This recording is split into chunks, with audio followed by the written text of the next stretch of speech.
Okay, I'm coming at you right now from Centralia, the Silent Hill of Pennsylvania. Well, I shoot this place quite frequently, as many of you know, and Centralia is probably one of my favorite places because it just has such draw, such intrigue. Tons and tons of footage on YouTube, all over the place. You can find it anywhere, but just it's graffiti haven. Took a lot of pictures today up on the upper side of town with just nothing but trash.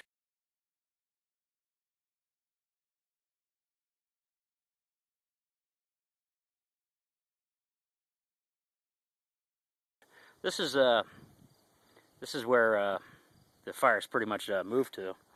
I don't know if you can see it on the video, but there's a lot of smoke, and I've actually stood in this, and it's very humid, and it is really warm to the touch, believe me.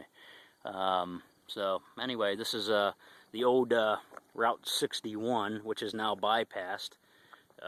It goes up and around that way if you're heading south on 61, and that takes you to Burnsville.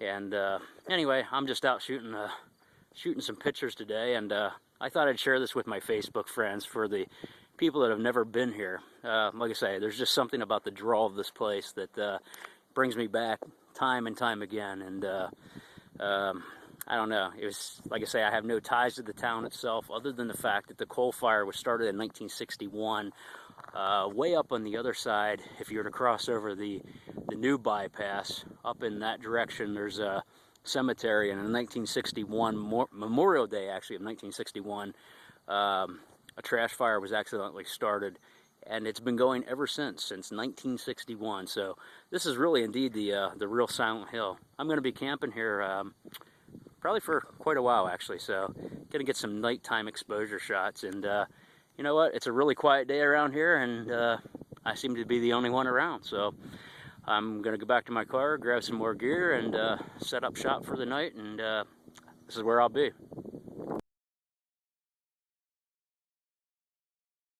Okay, I realized that I have so many pictures of Centralia on Facebook, but not much video, so now's the time. I just had the privilege of meeting and talking with an older gentleman who is probably in his late 50s, early 60s, that actually grew up in Centralia. He was mowing his mother's gravesite, and wow, all I can say is, like, I'm just amazed at Centralia. That's all I can say. I'm at a loss for words. Where I'm standing right now is a place that probably not too many tourists really see. I'm just way back in the woods off of the old Route 61. You see there's a lot of debris, a lot of people just throwing stuff, and I don't know if you can capture the wisp in the air as far as the smoke that is emanating from the rock that I'm actually standing on. I mean, there is just like a big hole right here. You can see it right there, and I mean, the smoke is just billowing from it. Here again, I don't know if you can see it on the video, but we're starting to near nightfall about now, and I'm heading down, trying to cut through a path. I don't know where I'm at exactly. Thank God for GPS, but I'm heading down through to the old 61 route. But like I say, right here, this is the temperature here is just amazing at how hot it is, even after all these years, since 1961. Just amazes me. So, like I say, I don't know if you can see what I'm seeing, but I wish you could feel what I'm feeling. I mean, it's like a big humidity thing here. The smell of sulfur, not really. Maybe a little bit, but nothing really major like most people think. As far as the sulfur smell. Let's walk down here a little bit more. Somebody decided to camp and leave, apparently. There's all these little formations all over the place that are just looks like nothing but looking like something from apocalyptic times, actually. I'm gonna cut out here, and I'll get back to you here.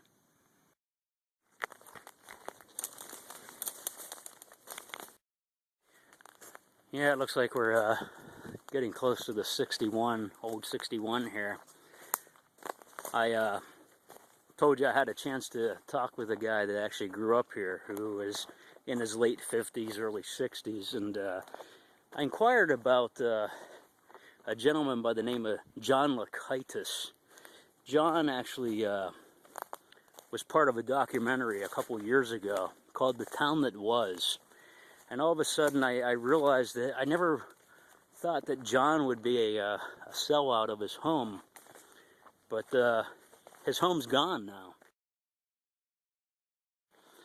And John used to work for, yeah, here we go. We're on 61 now. So I'll just keep talking. John worked for the Department of Environmental Protection in Harrisburg, and he would commute from Centralia, Pennsylvania to Harrisburg every day and back and forth. And he'd come back and he would mow lawns at nighttime. If you get a chance, you can check out Hulu, Hulu.com, Hulu.com, and do a search for The Town That Was, and you'll find a great documentary there with John Lakaitis in it. But at any rate, I was inquiring about John Lakaitis, and nobody seems to know his whereabouts. Rumor is he's died. The gentleman I spoke with this evening, right beside his parents' grave, actually, that is featured also in the documentary, who took time for me, and I appreciate it, has no idea.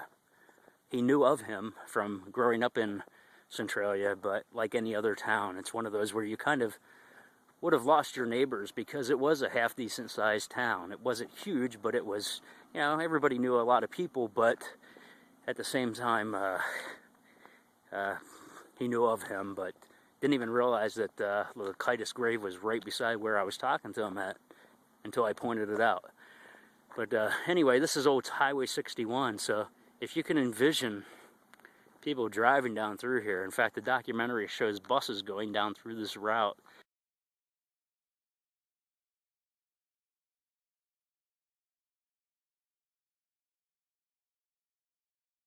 You can see it's totally graffiti filled at this point.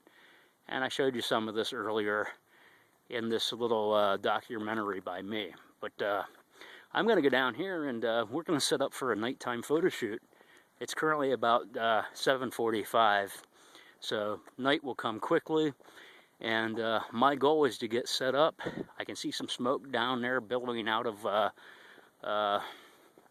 pretty much out of the main road here, which it always does. And it's really cool. So at any rate, I'm rambling, but I'm going to set up down here, and we're going to do some nighttime long exposure shots, and just see what I get. And you can be watching for my album on Facebook. There goes a bunny. So you can see the wildlife still exists, and Mother Nature is definitely intent on redeeming itself and reclaiming itself.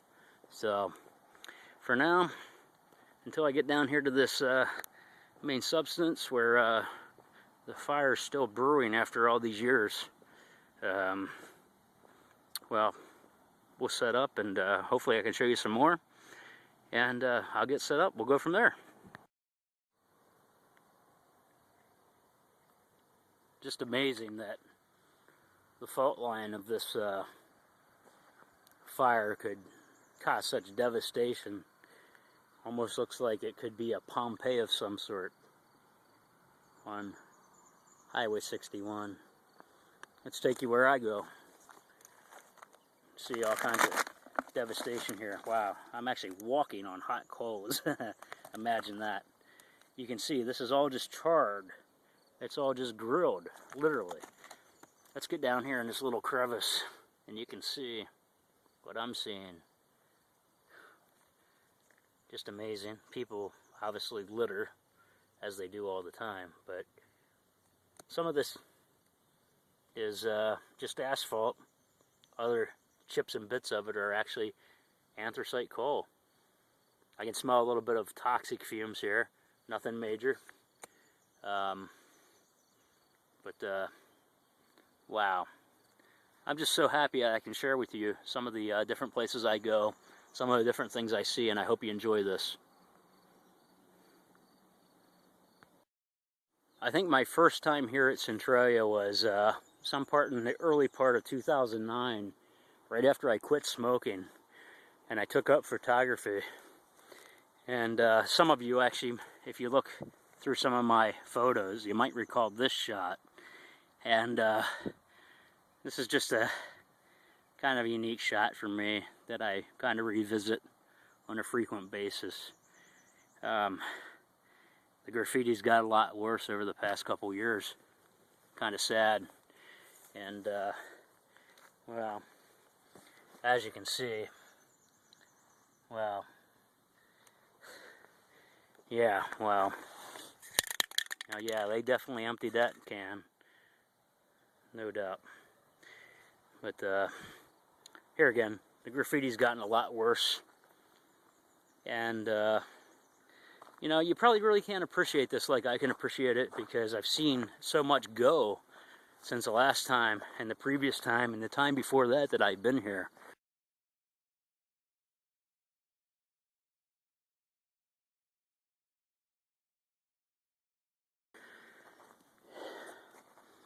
But, okay, well, I'm certainly burning daylight on Highway 61.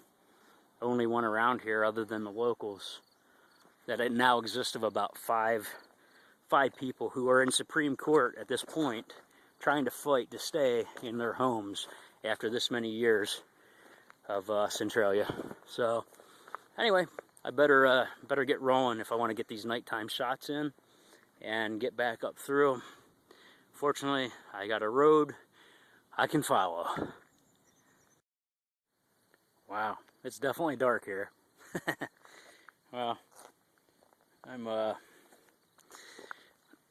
trying to get some nighttime shots at Centralia, as promised. Although, I'm not sure I'm really getting what I want. I just had a chance to talk to a couple people from the Philadelphia area that came up. Just wanted to check it out, and maybe I should stick around and be a tour guide. I don't know. I'm always referring the video of the town that was, because it does so much justice for the place. But it's kind of cool to be able to sit here and just talk to them and tell them what was where and when, and all that good stuff. But geez, you can see what consumes my life, huh? But well, other than some really cool skyline there, there's not a whole lot going on in nighttime at Centralia. Pretty quiet, but I do suspect that very soon that the guys from the Hills Have Eyes will most likely come out of these regions here at some point. So I should probably pack it up and get going before I get too damn scared. I'm rambling now. It's been a long day at photographing this place, so, but I should take you, and other videos will actually show you some different things. And if you look through my Centralia photo gallery, you'll be able to see a lot more of things that are no longer. So hit me up. I will talk to you soon. Take care. Roar!